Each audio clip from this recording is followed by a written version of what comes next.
আসসালামু আলাইকুম বন্ধুরা, ফ্যামিলি কার্ডের জন্য কিভাবে আবেদন করবেন, কারা কারা পাবে এই ফ্যামিলি কার্ড এবং আবেদন করার জন্য কি কি ডকুমেন্টস প্রয়োজন হবে, এই সব কিছু প্রশ্নের উত্তর পেয়ে যাবেন আজকের এই ভিডিওতে। তাই ভিডিওটা আপনারা মনোযোগ সহকারে দেখবেন। তো আপনি যদি একটা ফ্যামিলি কার্ডের জন্য আবেদন করতে চান, তাহলে প্রথমে আপনাকে মোবাইল থেকে ক্রোম ব্রাউজার ওপেন করতে হবে। তো আমার ফোন থেকে আমি ক্রোম ব্রাউজার ওপেন করলাম। ক্রোম ব্রাউজার ওপেন করার পর আপনি উপরে সার্চ বারে লিখবেন tcbseva.com, এটা লিখে আপনি সার্চ করবেন। তো সার্চ করার পর কিছুক্ষণ অপেক্ষা করতে হবে। তো লোডিং হওয়ার পর আপনার সামনে এরকম একটা পেজ ওপেন হবে। আপনি স্ক্রল করে একটু নিচের দিকে আসবেন। নিচের দিকে আসলে একটা অপশন দেখতে পাবেন, নতুন নিবন্ধন করুন। এর উপরে রয়েছে তথ্য আপডেট করুন, এর উপরে রয়েছে তথ্য খুঁজুন, এর উপরে রয়েছে ডুপ্লিকেট কার্ড অর্থাৎ হারানো বা নষ্ট কার্ডের জন্য আবেদন করুন। তো আমাদের মেইন বিষয় হচ্ছে আমরা নতুন একটা কার্ডের জন্য কিভাবে নিবন্ধন করব। তার আগে আমরা একটা বিষয় দেখে নিই, এখানে ফ্যামিলি কার্ডের জন্য নিবন্ধন করতে কি কি ডকুমেন্টস প্রয়োজন। এখানে প্রথমে তারা বলছে নিবন্ধিত সংক্রান্ত প্রশ্নাবলী। তো 1 নম্বরে রয়েছে টিসিবি স্মার্ট কার্ডের জন্য কিভাবে নিবন্ধিত হওয়া যায়। এখানে তারা ক্লিয়ারভাবে বলছে টিসিবির স্মার্ট কার্ডের জন্য আপনার এলাকার স্থানীয় প্রতিনিধি অর্থাৎ মেয়র, কাউন্সিলর বা চেয়ারম্যানের কার্যালয়ে আবেদন করা যায়। এটি নিম্ন আয়ের পরিবারের জন্য প্রযোজ্য। এরপরে প্রশ্ন হচ্ছে টিসিবি স্মার্ট কার্ডের জন্য নিবন্ধিত হতে কি কোনো ফি বা টাকা দিতে হয়? না, কোনো প্রকার ফি বা টাকা দিতে হয় না, সম্পূর্ণ বিনামূল্যে এ সেবা প্রদান করা হয়। এরপরে প্রশ্ন রয়েছে টিসিবি স্মার্ট কার্ডের জন্য নিবন্ধিত হতে সবচেয়ে গুরুত্বপূর্ণ তথ্য দুটি কি কি? টিসিবি স্মার্ট কার্ডের জন্য নিবন্ধিত হতে সবচেয়ে গুরুত্বপূর্ণ তথ্য হলো উপকারভোগীর জাতীয় পরিচয়পত্র নম্বর ও জন্ম তারিখ। 2 নম্বরে হচ্ছে উপকারভোগীর নিজের নামে নিবন্ধিত মোবাইল নাম্বার।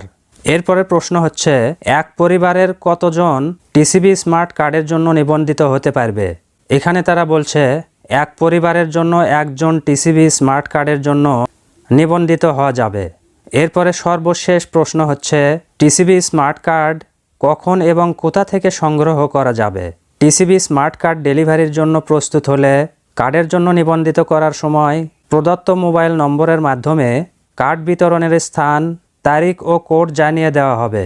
তো আপনাদের মনের মধ্যে যে প্রশ্নগুলো ছিল সেই প্রশ্নগুলোর উত্তর আমি এখান থেকে আপনাদেরকে জানিয়ে দিলাম। এখন আমরা দেখব এই ফ্যামিলি কার্ডের জন্য কিভাবে আবেদন করতে হয়। সেজন্য একদম নিচে যে অপশনটি রয়েছে নতুন নিবন্ধন করুন, এই অপশনটা আমি ক্লিক করে ওপেন করে নিলাম। তো যখনই অপশনটা আমরা ওপেন করতে চাইলাম, এখানে একটা পপ আপ চলে এসেছে। তারা এখানে বলছে দুঃখিত, শীঘ্রই সেবাটি চালু হবে। অর্থাৎ অনলাইনে আবেদন করার যে প্রসেসগুলো রয়েছে সেই প্রসেস এখনও তারা চালু করেনি, তবে খুব অল্প সময়ের মধ্যে অনলাইনে আবেদন করার কার্যক্রমগুলো তারা চালু করবে। তবে এখন বর্তমানে অফলাইনে আবেদন করা যাচ্ছে। আর অফলাইনে আবেদন করার জন্য আপনি প্রথমে আপনার নিকটস্থ যে পৌরসভা রয়েছে অথবা ইউনিয়ন পরিষদ রয়েছে সেখান থেকে আপনারা ফর্ম সংগ্রহ করবেন, অথবা আপনার এলাকার যে মেম্বার রয়েছে তার কাছেও কিন্তু আপনারা ফর্ম পেয়ে যাবেন। আপনারা সেই ফর্মটি সংগ্রহ করে ফর্মটি পূরণ করে আপনার মেম্বারের কাছে অথবা ইউনিয়ন পরিষদে সেটা জমা দেবেন। এরপর সেটা যাচাই হবে এবং যাচাই হওয়ার পর আপনি যদি সঠিক তথ্য দিয়ে থাকেন তাহলেই কিন্তু সেটা কার্যকর হবে।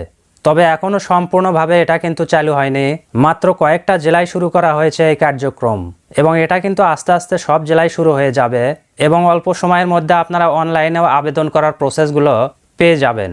তবে অনলাইনে কিভাবে আবেদন করবেন এই প্রসেসটা আমি পরবর্তীতে আপনাদেরকে দেখিয়ে দেব। তাই আপনারা এখনও যারা চ্যানেলটি সাবস্ক্রাইব করেননি অবশ্যই চ্যানেলটি সাবস্ক্রাইব করে রাখবেন।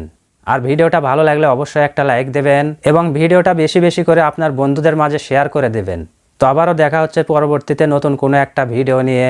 সে পর্যন্ত আপনারা সবাই ভালো থাকবেন। আল্লাহ হাফেজ।